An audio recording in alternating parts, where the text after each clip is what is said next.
I think our American service members sacrifice a great deal, and sometimes they sacrifice everything. Wear Blue has become a global community with thousands of stories. But my story, as a part of many, starts in July of 2009 when my husband John deployed to southern Afghanistan. And 3 weeks after John deployed, our daughter Heidi was born. And I was told that my husband had been killed.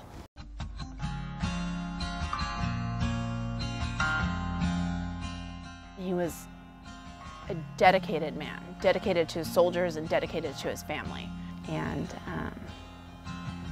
he was everything, handsome, smart, funny, caring, and he was my husband and the father of my children, and he loved me, and he loved my kids.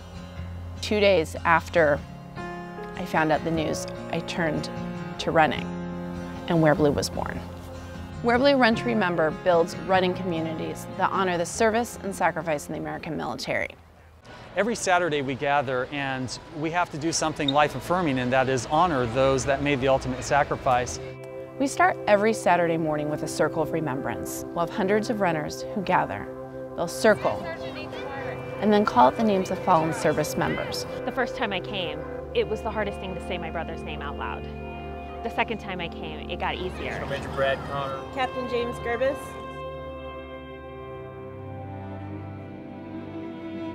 And we have a moment of silence and remembrance, and then we run. We run to heal, to grieve, to cope, to find strength, to give strength, and to celebrate. What we're doing, the steps of a run, we're mimicking what we do in life. We're taking heartbreak and tragedy and letting it be catalyst for dynamic growth and change. It is literally moving us forward. And what we do in a run, we know that we can do in life. My brother was out of the 1st Special Forces Group out of Joint Base Lewis McChord. He was a Green Beret. And he was killed on August 23rd, 2007. You can stay in grief or you can learn to move with it. And this has been a beautiful place to move with it and move forward. It's allowed me to still feel like he runs with me. You know, I've lost a couple friends. I told those guys, you know, that I would never forget them. They will always be in my heart. I think every Wear Blue runner comes to the community with a pulse and a story that drives their footsteps. The Seattle Rock and Roll Marathon is our touchstone event. It's where we started as a community. It was the first endurance event we tackled.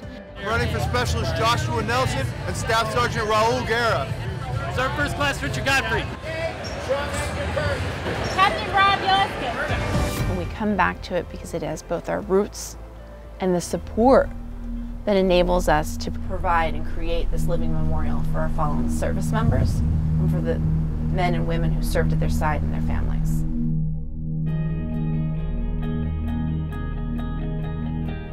There are a lot of powerful memorials that are out there. They say the names and they give people a place to stop, pause, and remember men and women who've made great sacrifices for our country.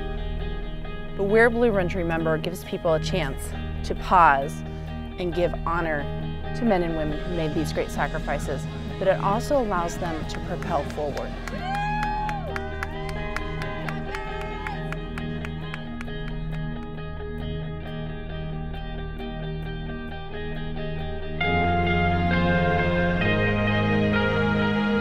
Wear Blue Run to Remember gives people an opportunity to honor our service members who are still in uniform, to support the community waiting back home, and to hold up those left behind.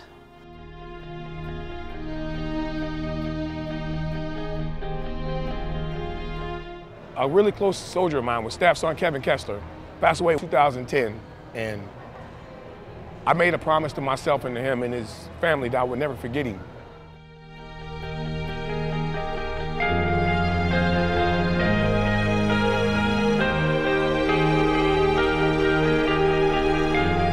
Whether it's another widow walking the same path, a service member who stood alongside a man or woman who's made the ultimate sacrifice, or a sibling.